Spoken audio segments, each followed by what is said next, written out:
Jeshi la nchini China limehitaja meli ya kivita ya Uingereza kupita katika mlango wa bahari wa Taiwan hivi karibuni kuwa ni kitendo cha kuvuruga na cha uchochezi wa kukusudia ambao unadhoofisha amani na utulivu. Jeshi la wanamaji la Uingereza linasema doria ya HMS Spey siku ya Jumatano ilikuwa ni sehemu ya kikosi kilichopangwa kwa muda mrefu na kilikuwa kwa mujibu wa sheria za kimataifa.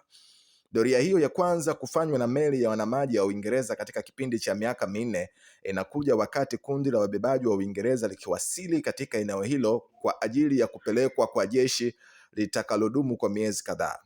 China inachukulia Taiwan kuwa eneo lake, madai ambayo Taiwan inajitawala inakataa na haijakataza matumizi ya nguvu kuunganisha kisiwa hicho. Msemaji kutoka katika jeshi la wanamaji la Uchina alikosoa Uingereza kwa kuigiza hadharani safari ya HMS Spey na kusema madai ya Uingereza ni upotoshaji wa kanuni za kisheria na jaribio la kupotosha umma. Vitendo kama hivyo ni uchochezi wa makusudi ambao huvuruga hali ya kudhoofisha amani na utulivu katika mlango wa bahari wa Taiwan.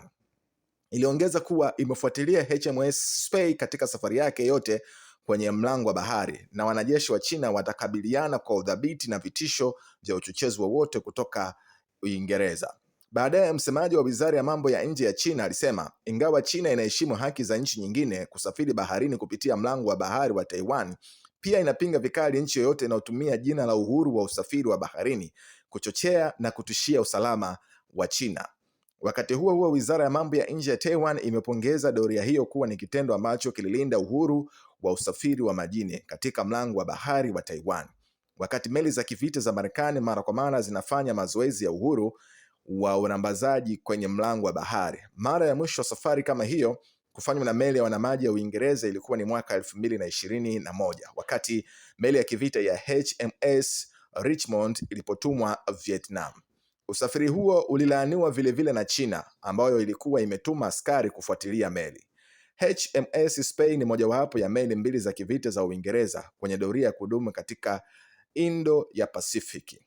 Upitaji wake katika mlango wa bahari ya Taiwan unakuja wakati kundi la wabebaji wa Uingereza wakiongozwa na sheria ya ndege ya HMS Prince of Wales wakiwasili katika eneo la Indo Pasifiki kwa muda wa miezi 8.